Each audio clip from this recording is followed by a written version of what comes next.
From the moment I opened my mouth to sing, people stopped to listen. My tenor wasn't just good, it was the kind of voice that could lift a school play, electrify a choir, make strangers lean in closer. I lived for that sound, pouring every spare second into practicing, convinced the stage was my destiny. The dream was vivid. Grades solid, diploma in hand, a ticket into a prestigious music program that would launch me into the spotlight. And for a while, it felt real. Famous performers even came to hear me, their eyes sharp, their praise measured. Fine voice, clean delivery, memorable tone, always followed by the same unspoken truth. I wasn't tall enough, broad enough, man enough to fit the image the world demanded from its tenors. My talent was undeniable, but my reflection betrayed me, and that was the first crack in the perfect future I thought was mine. At 5'5" and barely over 100 pounds, with auburn hair and green eyes, I hardly looked like the commanding, broad-shouldered men people expected when they thought of tenors. I pressed on anyway, convincing myself a growth spurt would rescue me before it was too late. Then came the accident. Just before the end of my junior year at Midtown High School, an elderly woman drove her car into our yard and straight into the house. The front wall crumbled. I was in the den next to the living room when a ceiling rafter broke loose and came down hard. I thought I'd been knocked flat until I saw the blood spreading over my shirt. Dad was out, Mom was at the store, and I was trapped, pinned and bleeding fast. I remember the helpless thought that I might not live long enough to tell Mom goodbye. It was our neighbors who saved me. Mrs. Reynolds spotted the wreck, and her son Jake, towering, broad, the kind of guy I could never compare myself to, hauled the debris off me. His face told me how bad it was. The paramedics worked fast, cutting away what held me before wheeling me to the ambulance. As they injected something sharp and cold into my arm, Mom's car pulled into the driveway. I faded into darkness before I could see her face. I woke 12 hours later in a sterile hospital room, my throat swaddled in layers of bandages and plaster. I tried to speak and found only silence. When Mom, Dad, and the doctor arrived, he delivered the truth with clinical bluntness. To put it simply, you were stabbed. A nail from the rafter pierced your larynx. The tissue around your vocal cords was crushed. The swelling is severe, but once it eases, we expect your voice to return. You should speak again in a few days. The words barely registered. All I could think was that my life's purpose had been ripped away. My voice was everything, and now it was ruined. I lay there wishing I had died under that rafter. Mom and Dad held me, helpless. 2 days passed before the bandages came off. My heart hammered as I prepared to speak again. The first sound that escaped startled everyone. It was clear, even bright. The doctor seemed pleased, but the bottom dropped out of my world. Those resonant tenor tones were gone. What came out was higher, sharper, almost soprano, roughened with a smoky edge. I felt gutted, convinced the career I'd built my life around had ended in that instant. Back home, I avoided speaking. Silence seemed easier than hearing that unfamiliar voice tumble out of my throat. A week of that, and my sister Megan had had enough. She dragged me into her room, eyes blazing with determination, and shoved a microphone into my hand. "Sing," she ordered. "I can't." "You can. That phantom song you love. Sing." She pressed play on her stereo. Shaking, I let the music wash over me. At first, I sang the male part, my voice husky but steady. To my shock, the notes came clear, the range intact. Megan's grin widened, and she cued the song again. "Now the girl's part," she said. I'd sung the female lines before for practice, so I gave in. This time, though, the sound that filled her room startled me. Softer, lighter, feminine, yet textured with that smoky hint. Megan's face lit up. I threw the mic on her bed and bolted, unwilling to face whatever truth she was trying to pull out of me. But I couldn't escape it. At dinner that night, halfway through the meal, Megan piped the recording through the surround sound. The voice floated into the room, layered with grace, sultry in its roughness. Mom paused, eyes shining. Who is that? What a beautiful voice, just the right touch of huskiness. Megan turned slowly toward me, pointing without a word. Dad laughed, disbelieving, until Mom hushed him. Silence fell, heavy and certain. I could still sing.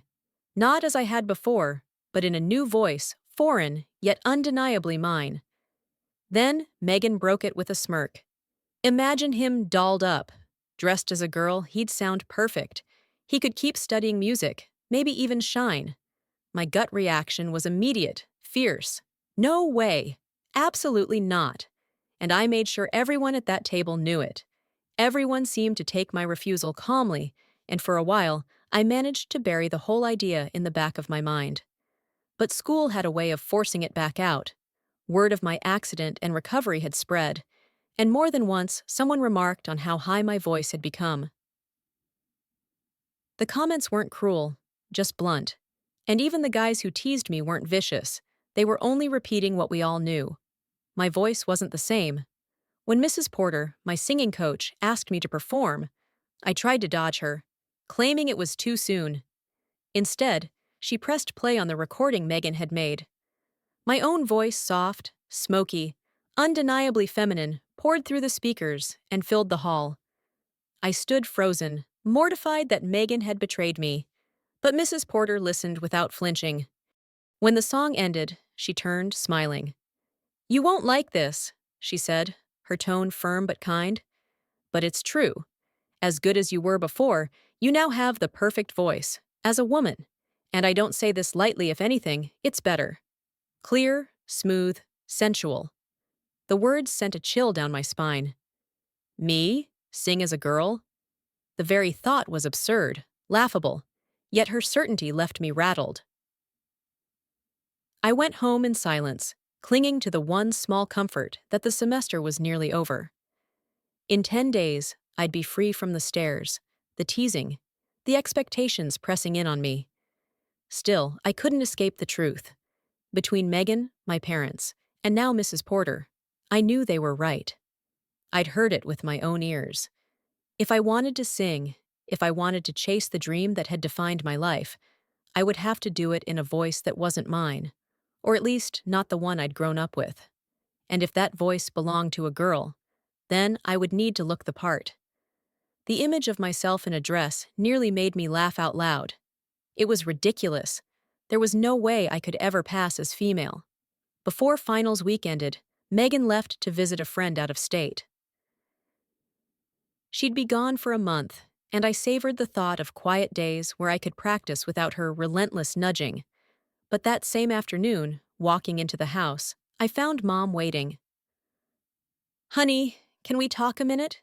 she asked, her voice soft but steady.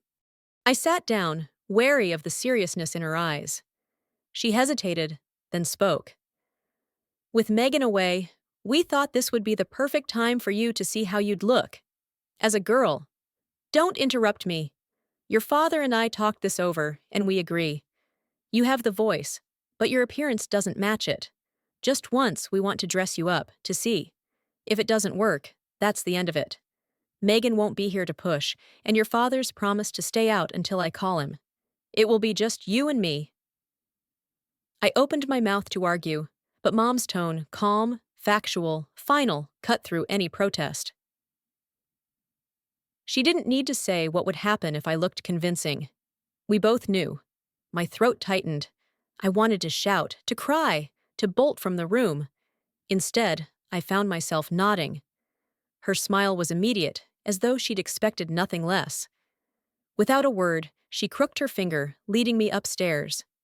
On my bed lay a complete outfit, waiting. "Undress," she instructed. Standing there in nothing but my briefs was humiliating enough. Then she produced a jar of hair removal cream, smearing it over my arms, chest, and legs with clinical precision. Even the forbidden zone wasn't spared. She tugged my briefs down at the back, spread the cream, then handed me the jar.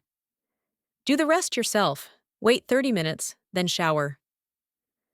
I wasn't especially hairy, most boys my age weren't. But as I watched what little I had swirl down the drain, something shifted. My skin felt smoother, softer, strangely alien. Running my hands over it, I couldn't help but think that maybe, just maybe, Mom could pull this off. Not pretty, surely, but passable. Wrapped in a towel, I stepped back into my room. Mom was waiting with a small bundle in her lap. To feel comfortable, you have to start from the skin out, she said, holding out a pair of panties. Awkwardly, I pulled them on, cheeks burning.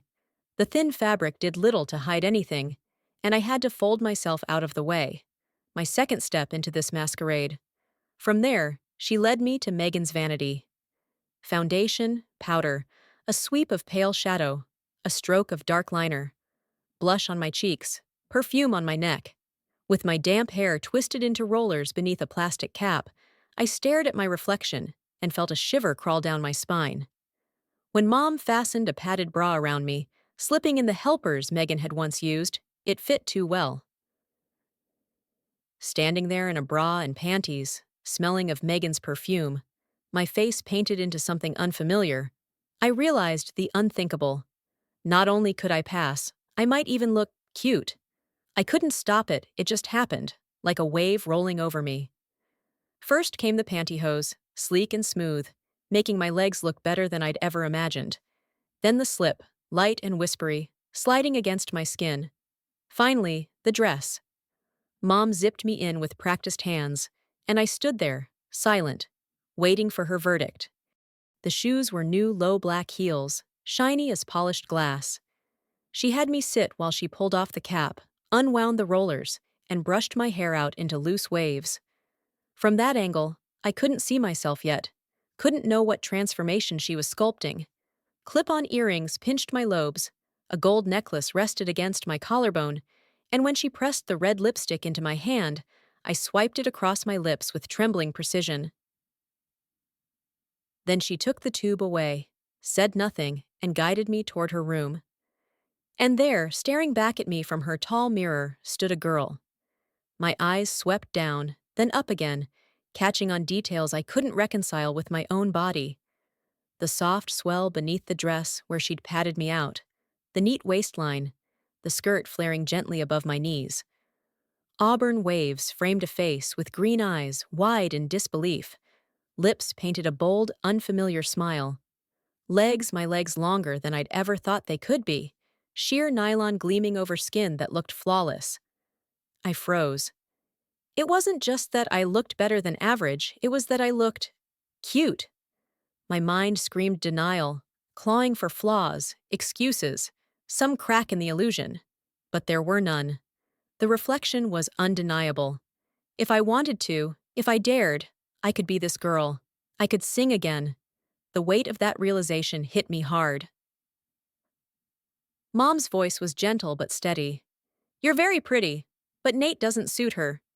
We need a name." She touched my arm lightly. "Come on, let's sit downstairs and talk."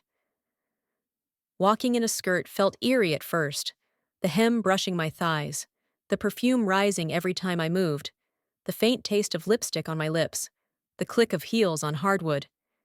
Yet it wasn't awful. It was strange, unsettling, but not shameful. Mom poured sodas, led me out to the patio. I sat far back, out of sight, praying no neighbor wandered past. My mind spun between terror and curiosity. "Thought of a name yet?" she asked. I shook my head. "Well," she continued, "before you were born, if you had been a girl, your father and I had one picked out. Lena. Lena Ann. It may not sound glamorous, but we liked it. Do you?" "It's okay, I guess." "Then Lena it is." "Unless you think of something else, we'll call you Lena. Tomorrow we'll add to your wardrobe some of Megan's things, a few new ones. You'll need to try them on, of course." I gaped. "Mom, you sound like you expect me to dress like this every day." And I was right. Mom explained it matter-of-factly. She and Dad wanted me in skirts and dresses, no jeans or slacks, not for months. 3 months, to be exact. Enough time for me to master the details: hair, makeup, even nails. Enough time for the unfamiliar to become routine. "Honey," she said, "you saw yourself. No one would ever guess you weren't a girl. This is the chance you've been given." 3 months is nothing if it keeps your dream alive, I protested, sputtering. "But you're a girl!" She smiled faintly. "True, but what does it matter? Which is more important, being a boy or being a singer?" And think about it. Has anyone ever stopped us to check our underwear to prove we're women? If you look like a girl, act like a girl, who will ever know? Not us, we won't tell. Not you, you won't tell. So who would? Her words settled heavily over me. "This is up to you, dear," she finished softly. "But think carefully before you decide." Mom's words lingered. "The rest is up to you." She hadn't pushed.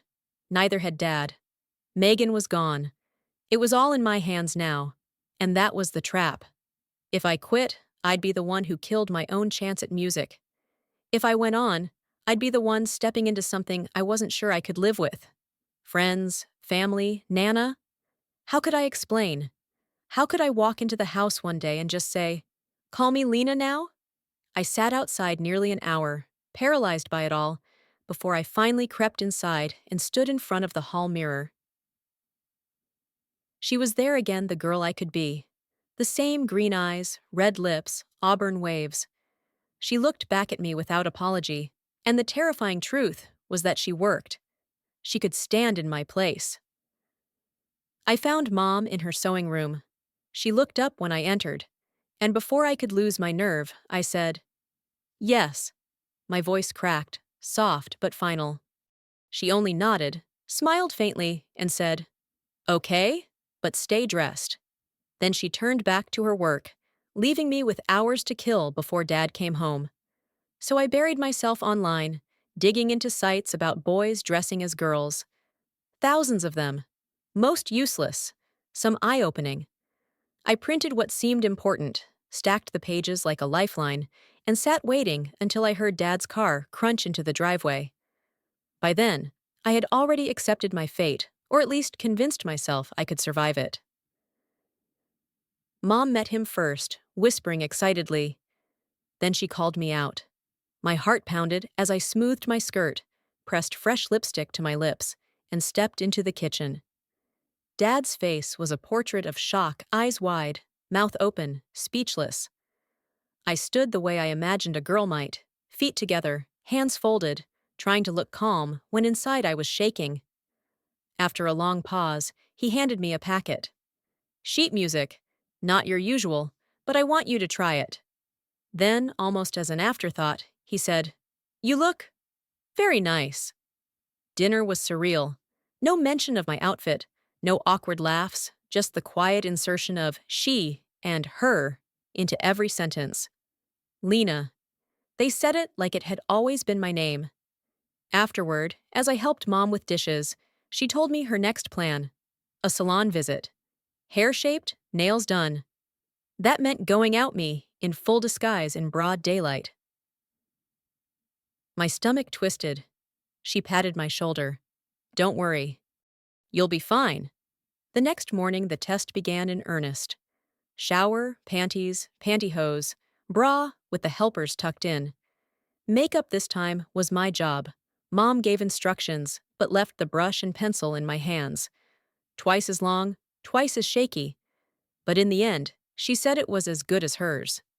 I wasn't sure if that was comfort or curse. The outfit was waiting.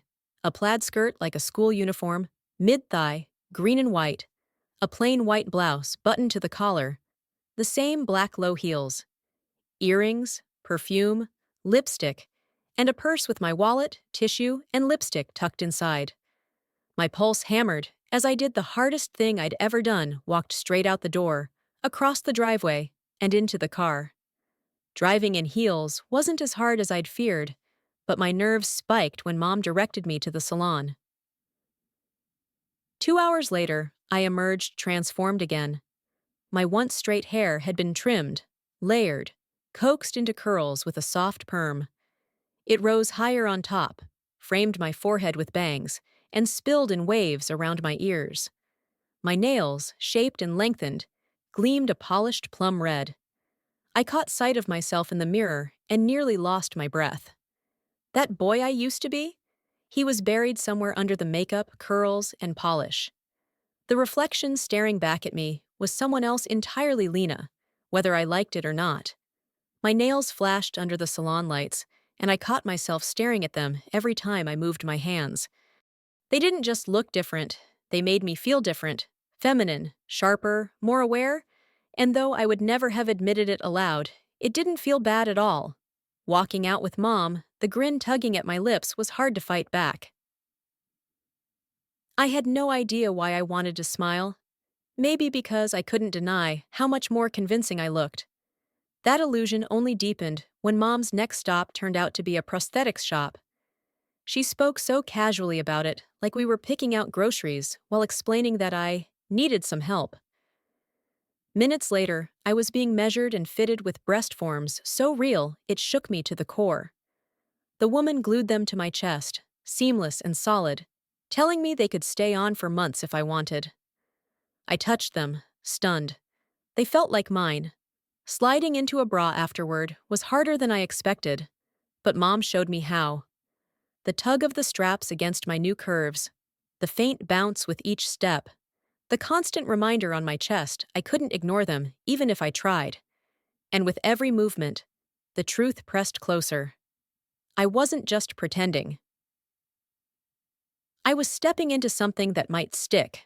We spent the afternoon drifting through department store racks, gathering bras, panties, slips, camisoles, nightgowns. Dresses and skirts followed, blouses to match. Each soft fabric against my fingers, each hem brushing my thighs, each scent of perfume clinging to me, every piece reinforced the feeling that I was Lena. When I caught glimpses of myself in mirrors, I stopped looking for the boy inside. I found myself studying the girl instead, and she looked good. I started mimicking Mom, how she gestured with her hands, the sway in her walk, the tilt of her head when she listened. Clumsy at first, but it began to feel less like an act. Mom noticed too, her quiet smile betraying her approval. We ended up at a fast food place, eating fries like nothing was unusual, but I was buzzing inside. When Mom drove us across town and parked in front of a recording studio, my heart nearly leapt into my throat. "I brought that sheet music, Lena," she said. "You should try it here. They'll play the music you just sing." The woman at the desk greeted us like we'd had an appointment all along. A producer ushered me into the booth, and as the music swelled, I let myself fall into it. The ballad flowed through me, a song older than my years, but alive with emotion I couldn't explain. Twice through, and I felt the notes shape themselves around my new voice, smoky and soaring. The producer asked for another. Slower, jazzy, aching with loss. And somehow I had it. The sorrow, the desperation, the raw ache spilled out like I'd lived it. When we finished, the producer called Mom in. The playback stunned even me. The voice filling the speakers wasn't mine, not the boy I used to be. It was a woman's, sultry, aching, almost painfully pure. "You have the finest voice I've ever heard," he said, eyes wide with conviction.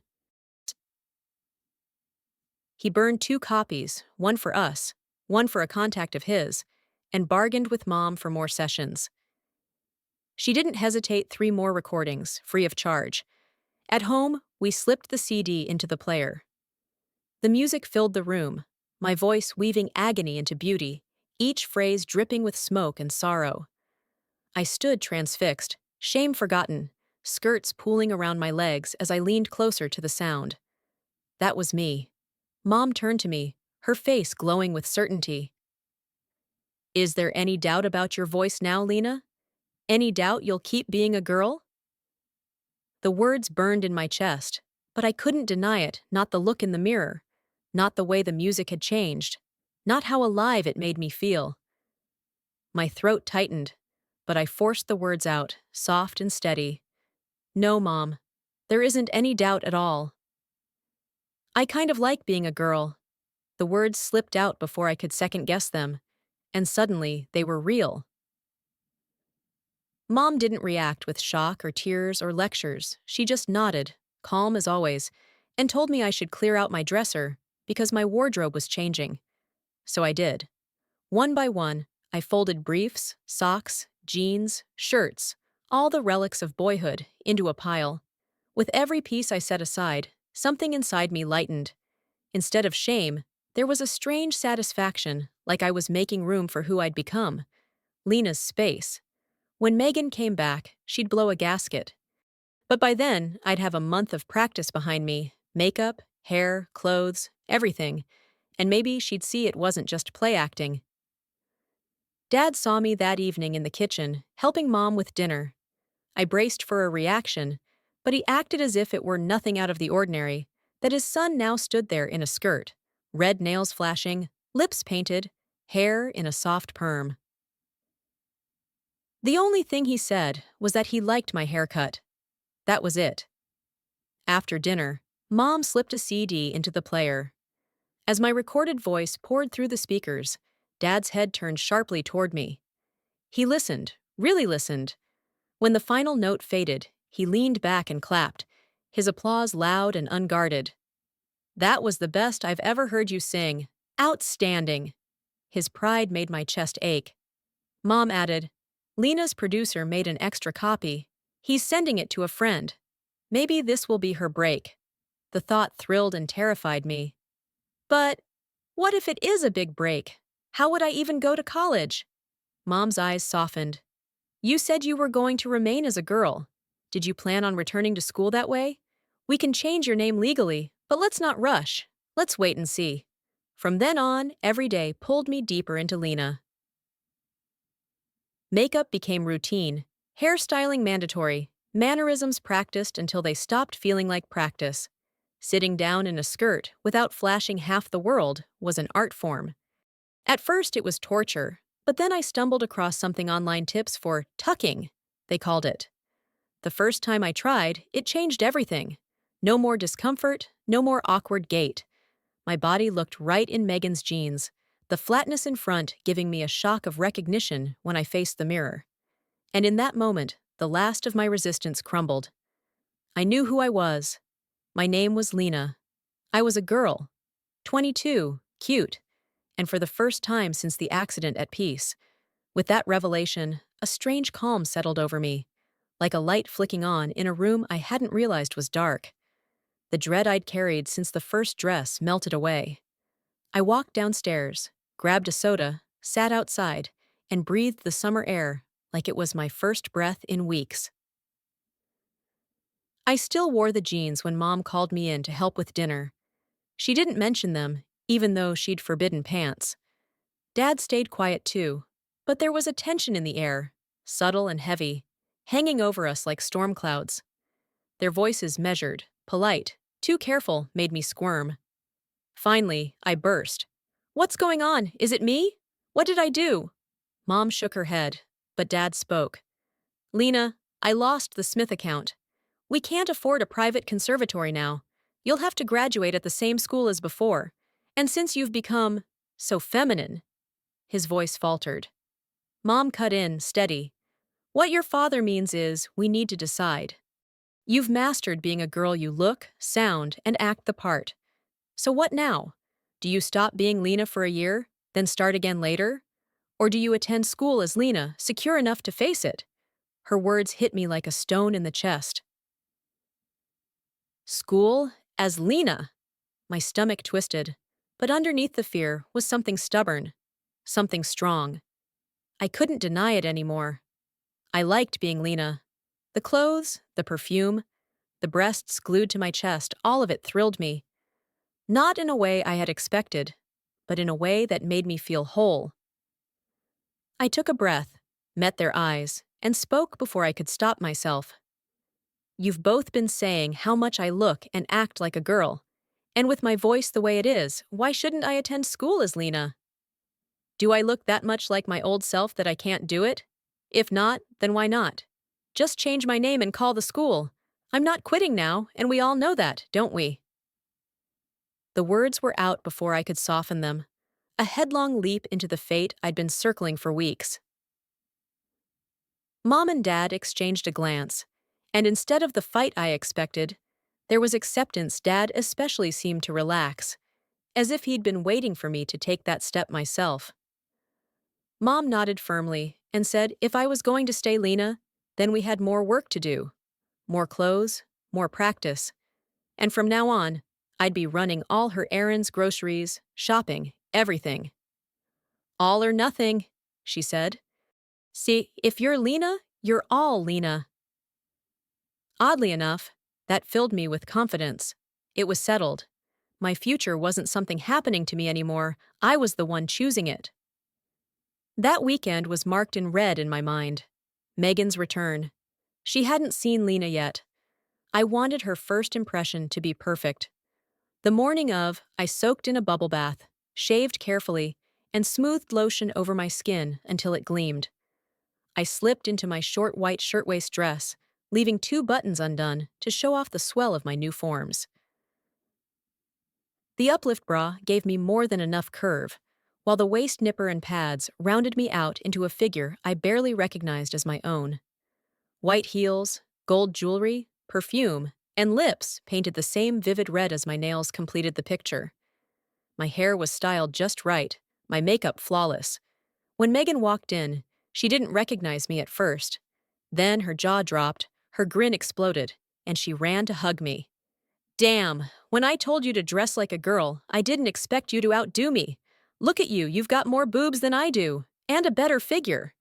I laughed, hugging her back, keeping the secret of foam pads and glued-on breasts for later. I helped her unpack, then played her the CDs from the studio. Watching her face was torture. First blank, then a slow smile, then her foot tapping in rhythm. When the songs ended, she turned to me, eyes wide. I knew you were good, but this is fantastic. The huskiness, the smoothness, it makes you sound hot, Lena. You're going to be a hit, a big hit. We spent hours after that in her room, talking like sisters. I admitted how I'd managed my new shape, confessed I'd be returning to school as Lena. She listened, nodded, and offered tips. Then she blindsided me. Been on a date yet? No, I blurted, and I'm not that way. She burst out laughing. Give it time. You're too cute now. Guys will line up, and sooner or later, you won't be sitting home every weekend. Regardless of what's under your panties, you'll say yes to someone eventually. I argued, denied, but she just laughed harder. And then, as if testing her theory, she invited me out the next night to a new live music lounge downtown. I refused instantly. She pushed back. Mom overheard and sealed the deal. Lena, it's time. Shopping isn't the same as going out. Sooner or later, someone's going to notice you, especially if that man from LA likes your voice. There'll be pictures, appearances. Better to be prepared now. If you already have a boyfriend, people won't dare bother you. Go with Megan tomorrow night and have a good time. My stomach clenched, but there was no way out. And when Megan handed me the dress she wanted me to wear, I nearly fainted. A stretchy, clinging sheath of scarlet, sleeveless, scooped low at the neckline. Hem hovering mid-thigh. On me, it was less a dress than painted-on temptation. And that's how Lena was about to face the world outside. No hiding, no excuses. I felt naked in that red dress, the fabric clinging to me like it had been painted on. Megan insisted I looked hot, and I couldn't deny that her bright blue version of the same dress made us look like we belonged together, 2 sisters stepping out for the night. Dad nearly choked when we walked into the family room, but he swallowed it down and simply told us to have a good time. The heels were higher than any I'd worn before, the perfume wrapped around me like a second skin, and Megan's grin said it all. She knew she was parading me into the world as her brand new sister. She drove, of course, and the closer we got to the lounge, the tighter my stomach coiled. Inside, the music pulsed through the room, and the MC announced something unexpected. An open stage. Anyone could sing, just sign up with the DJ. Megan slid a slip of paper toward me, but I shook my head. No way. I wasn't ready. She filled one out anyway with my name. When my name was called, I nearly bolted, but Megan shoved me forward, her voice in my ear. Go on, Lena. Knock them flat. Every eye followed me as I climbed the little stage. My heart pounded as the DJ gave me a thumbs up. Then, the opening bars hit a song I knew, one I'd already recorded. I let the beat settle into me, closed my eyes, and sang.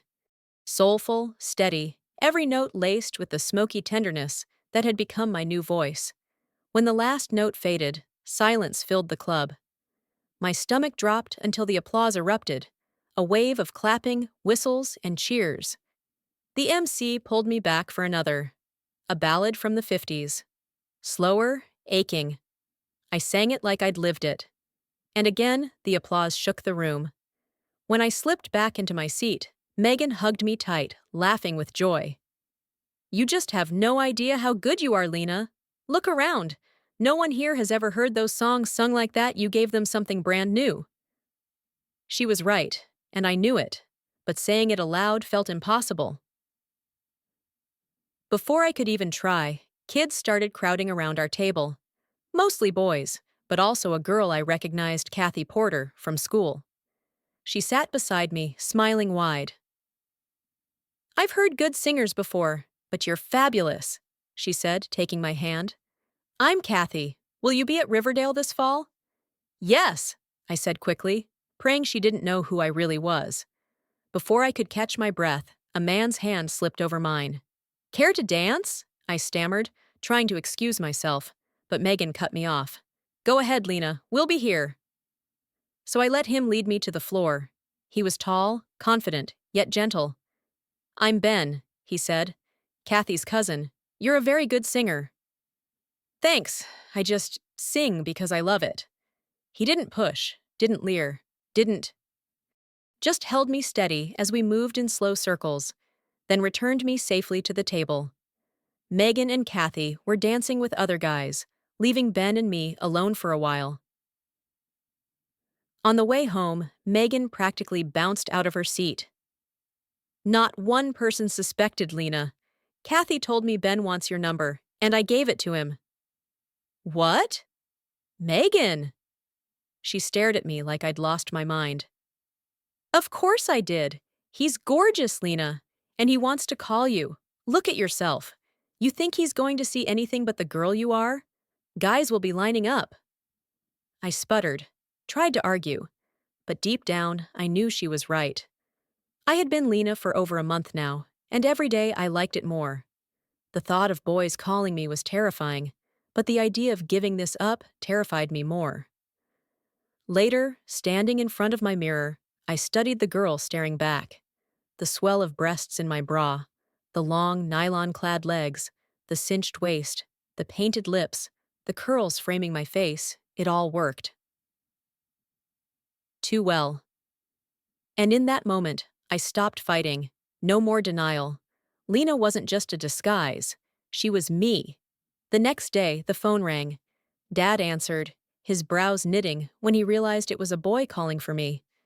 I took the receiver, heart hammering, and heard Ben's voice asking if I wanted to get ice cream that afternoon. I said yes before I could think. The second I hung up, I spun into a dizzy, giddy mess. My chest fluttered, my stomach flipped, and my hands shook. I felt like a teenage girl about to go on her very first date. And the strangest part was, I loved every second of it. What do I wear? What if he tries to kiss me? Will he even like me? I was practically tearing my closet apart when Megan barged in and stopped me cold. Relax, little sister, she said, tossing a skirt at me. Short pleated skirt, cute top, sneakers. You'll look fresh, not like you're trying too hard. She was right. By the time Dad opened the door to let Ben in, I looked the part of an ordinary college girl headed out for ice cream. Except Dad wasn't having it, he immediately went full-on protective father. Questions about where we were going, what time I'd be back, all the things he never once said back when I was his son. I blushed crimson while Ben patiently nodded. Then he took my hand, and just like that, we were gone. Ice cream melted into a walk through the park. Swings, laughter, the shimmer of water in the fading light. Ben was easy to talk to, his smile steady, his presence warm. I found myself noticing the cut of his jaw, the calm strength in his shoulders. Then he touched my arm. I turned, and his lips found mine. A jolt ran through me, goosebumps everywhere. His kiss deepened, his tongue brushed my lips, and without meaning to, I let him in. For a dizzying moment, I was lying back in the grass, Ben leaning over me, kissing me like I was the only girl in the world. Breathless, I pushed him back, my head spinning, my body still buzzing. He only smiled, lay back beside me, and let the moment fade into easy conversation. When he finally walked me to the car, he kissed me again softer, slower, and I understood exactly why half the girls at school swooned over him. At home, Megan cornered me immediately. "Tell me, little sister, how good a kisser is he?" I tried to dodge, but the giggles betrayed me. "Great, and yes." She squealed like she'd just won the lottery. Mom's knowing smile and Dad's simple, "Did you have a nice time?" sealed the rest of the evening. The next morning swept me into a whirlwind. Shopping with Mom and Megan. A call from the producer back to the studio. And then, the big moment. Meeting Mark Harlow from LA. He listened. Had me sing 8 songs, some twice. One 3 times, then sat me down in a conference room. "You have a gift, Lena," he said, eyes sharp with certainty. "Those slow, sultry ballads suit you perfectly. I want to sign you today. You're too young for the clubs, so we'll start with records." Megan jumped in proud, daring, telling him about my debut at the lounge. He promised to check into live bookings, handed Dad contracts, and gave us the name of an agent. If she hits like I think she will," he said. "She'll need one." I walked out in a daze, contracts in hand, songs replaying in my head. I was on the edge of becoming a star. That night, under the stars, I told Ben everything. About the contract, about my future, about me. I begged him to keep it secret. He agreed, then kissed me again, slower, longer, until I let go completely. For the first time, I stopped clinging to any shred of boyhood and let myself answer as a girl would. Tender, dizzy, my heart racing, I submitted to the truth I had already embraced. Once I did, I knew there was no going back. The months after blurred into years. I signed the contracts, traveled to LA, recorded 2 full albums. My name began to spread, whispered in smoky clubs, and played in dim-lit lounges. I never returned to my old high school. My enrollment shifted quietly to a strict women's college, where uniforms and discipline carved my posture and habits into something unmistakably female. By then, I didn't need padding or tricks. My body had grown into itself, into her. And through it all, Ben stayed. Not just as a boyfriend who kissed me breathless under the stars, but as my partner, my anchor. We graduated, married quietly, and kept our private life off stage. Now, 3 years later, I stand in the glow of club lights across the country, night after night, singing those hot, smoky ballads that carry my heart to every table in the room. Lena, sultry and unapologetic, with Ben waiting for me after every show. The boy I once was is gone. The girl I became is everything.